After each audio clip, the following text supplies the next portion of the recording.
This is not just like, oh, well, that's just me. Fuck it. Let's continue drinking. It's like, no, why do you feel that way? Yeah. Or why?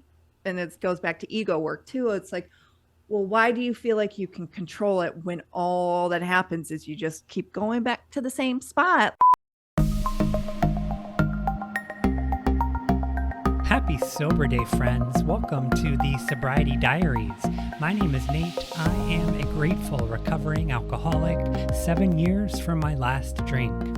The Sobriety Diaries is a video podcast where we share powerful stories of recovery told by those who lived them.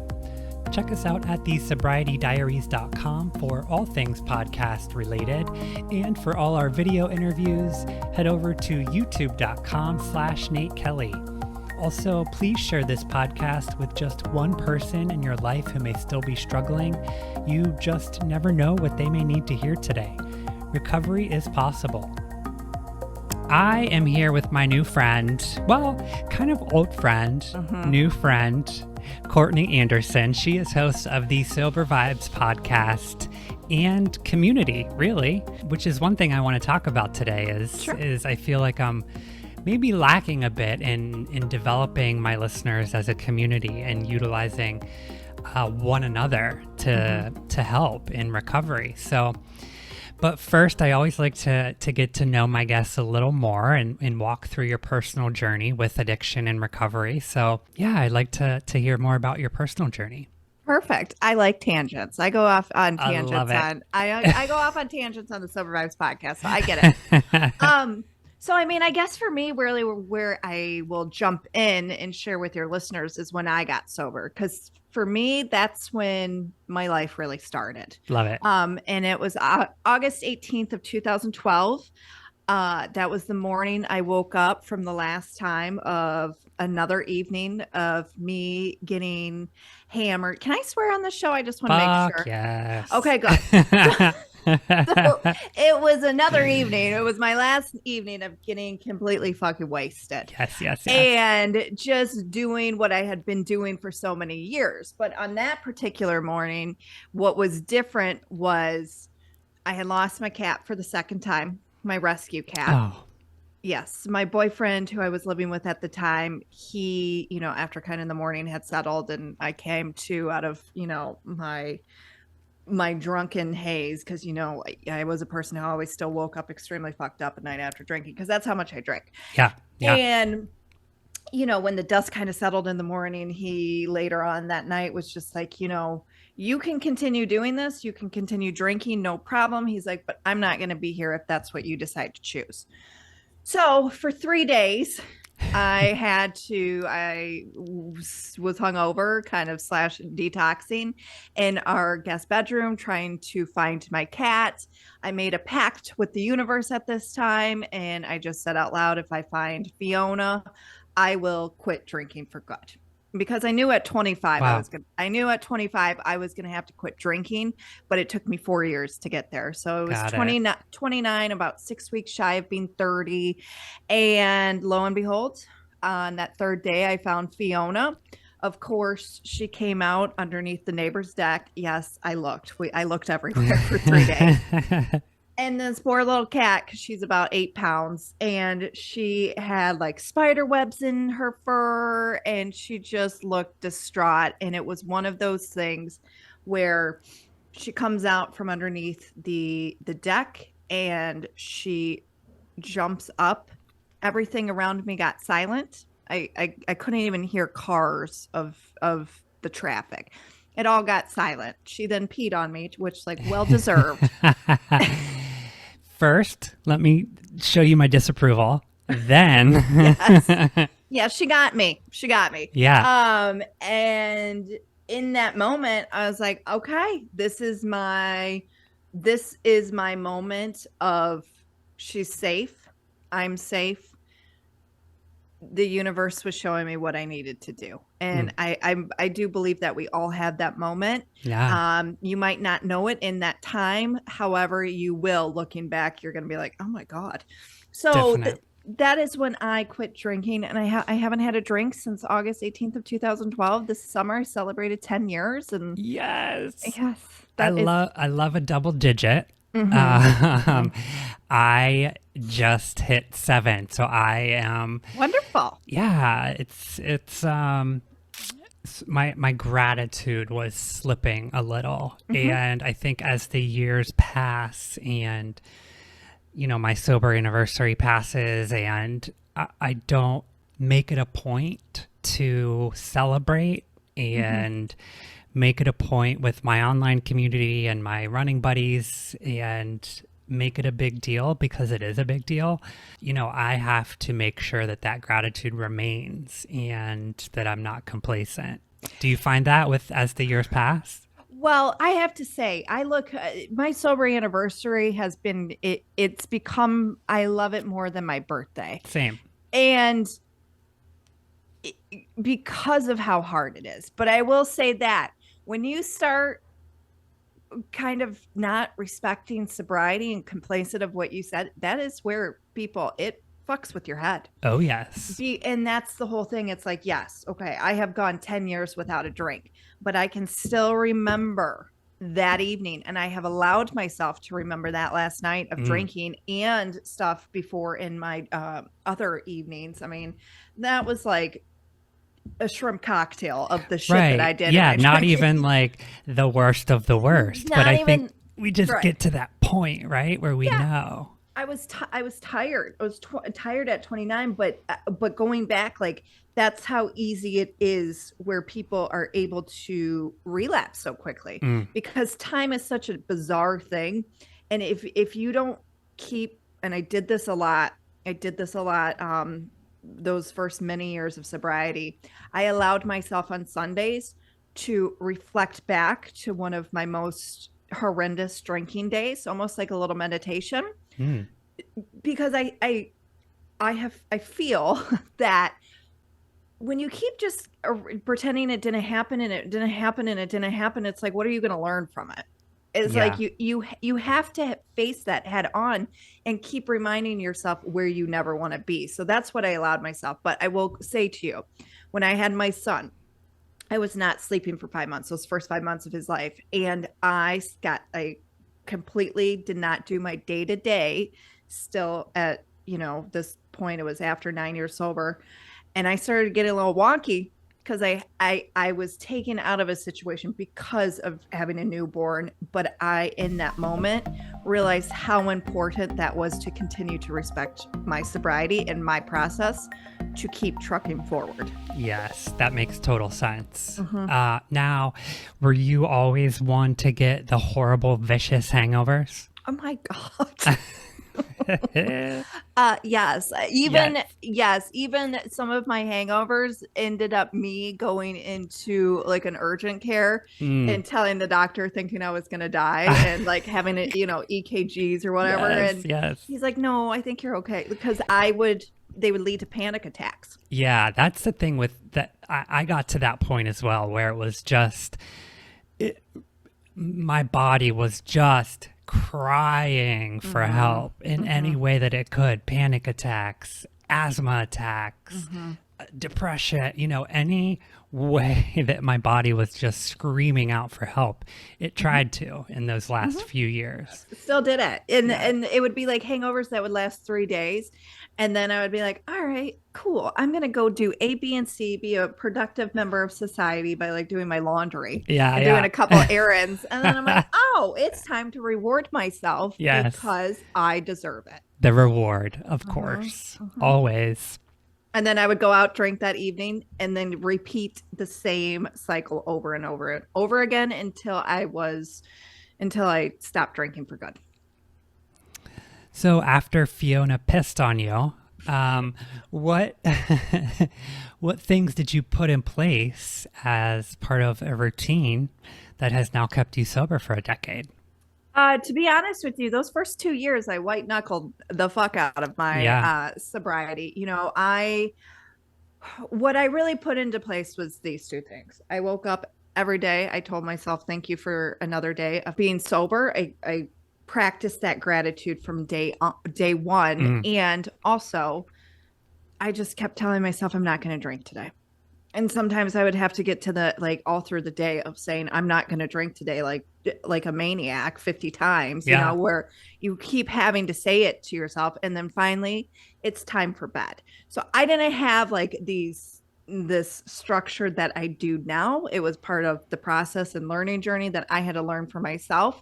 But I mean, for avenues of help, I tried AA in the very beginning, like newly sober, and because of my anxiety, and I had a real issue, my own personal thing, I was not comfortable with the word God. I was not connected with it. I was very intimidated walking into AA, and it just did not connect with me. And then after that year, then I started turning to exercise after the first year. And then I started turning to eating properly. And then that then started getting into personal development, going back to therapy, going and hiring coaches. The therapy, I mean, is so key for me as well. It was like the turning point when you're just like not drinking to turning that corner and actually working on yourself and digging in and realizing, for me at least, realizing what I was running from, what I was hiding, what I was trying to numb out. So therapy was truly the turning point for me. Yeah, absolutely. And then I eventually went back to AA and participated in that for summer. So like I have learned the best routine besides just like a day to day is really keep evolving never stop learning, because that goes back to being complacent, right? Where it's just like your ego can sit there and talk to you of being like, I already know all this. But I will have to say of being, having the time of 10 years, every year in my sobriety and recovery, there's been something different I've had to work on. Or and even too, after being a new mom, I'm like, God damn, this mother is no fucking joke. Right. And then it's like, oh, that mother wound is not healed yet. So it's just interesting. So I just think in life, and anybody's, whether you're sober or not, like, because there's people out there who just don't actually want to be healthy, whether they're sober or not, they don't want to be healthy. But what helps in the sobriety process is continually to learn, keep learning and keep growing. That's a great point. I work in HR too, outside, in real life. And I, people always, in an interview, of course, I say, what questions do you have for me? And one of my answers that I typically provide someone is never stop learning. Like, we have to be better than we were the day before. And whether that is just learning some quick Excel shortcut or it's learning something deep about yourself, can we be better than we were yesterday? And I think that plays in perfectly to never stop learning.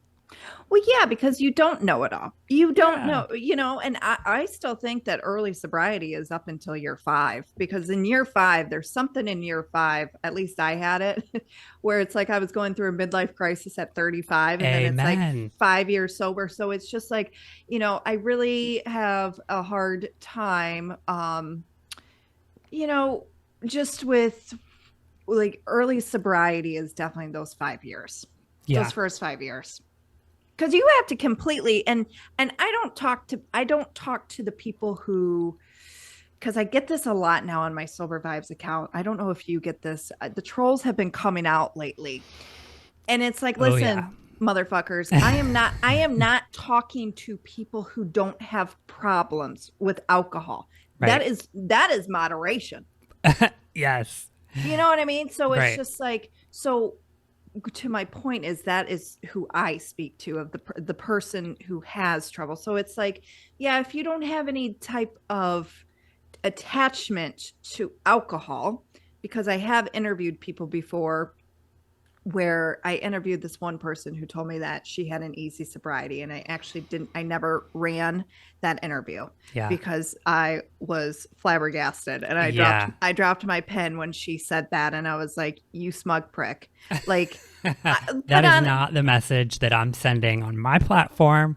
No, because I do understand that this is like a spectrum and everybody's relationship is with it differently, but I still think down to the end of the day, it's like 90% of people who enter into the sober have an issue with it.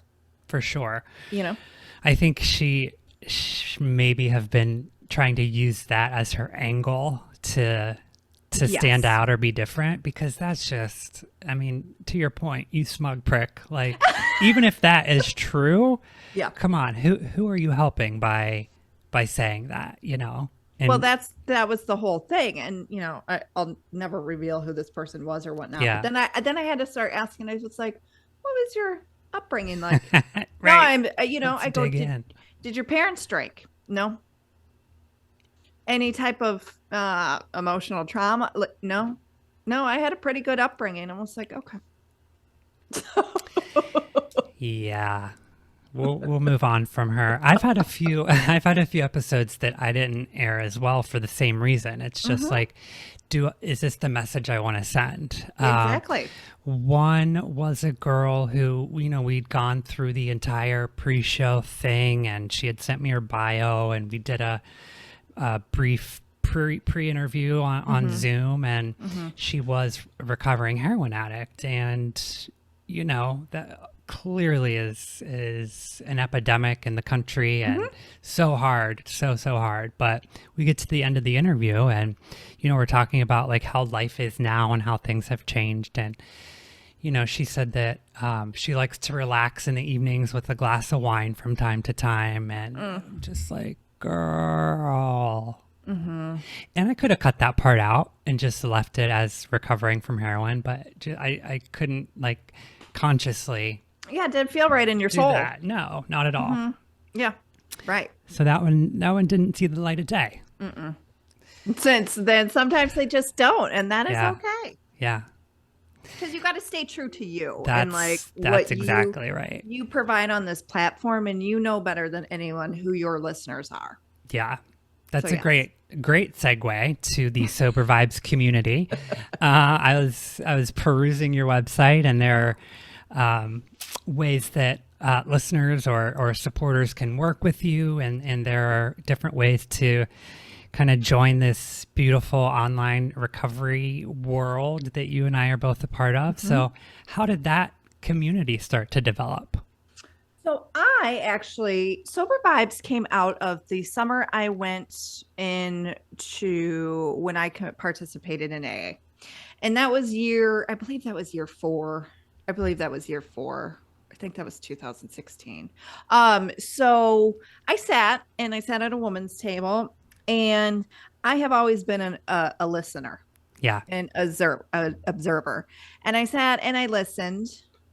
Because you can sit at a table and actually not listen to people. But I sat and I listened, and I was listening to women wanting more. And during that time, I was like, even for myself, I was like, there's got to be more. And the online groups that I were a part of at that time, I'll never forget this. I went through, 6 years of trying to conceive my son. And I remember speaking in this Facebook group on a post, and I dropped an F-bomb. And then this old troll said to me that she said, that's why you shouldn't be a mom, because of your swearing. Oh. And I was like, fuck this. Oh, I'm not going to be right, because I'm not going to surround myself with a bunch of miserable addicts and alcoholics. Come on. Right. So this all happened all around the same time, and including myself. I was like, I need something more. You know, I've always been a pretty optimistic person, and I've always seen the world a little bit, you know, in just a different light of just seeing that there's, you know, a little bit more happiness, because I do think happiness is a choice. And I wanted that for sobriety and recovery. And sitting there listening, I was like, this shit can't be all doom and gloom all the time, man. Right. We didn't just get sober to sit here and then rehash stories, having a pissy match of like who had the worst rock bottom, and still living in that. So in that summer, I started doing these meetups with women that I knew in AA called, I started it and it was called the Sober Social Club. And we met up like once a month for about 3-4 months. And then it kind of just got hard with schedules. And then that transitioned within that to transition into Sober Vibes and creating more of the online community and making it more empowering, supporting, really meeting people with where they're at in their journeys, because nobody is on the same path here. There's people who relapse every day. So should you kick them to the curb because they had a bump in their road? Absolutely not. Right. So really supporting and empowering you in your journey.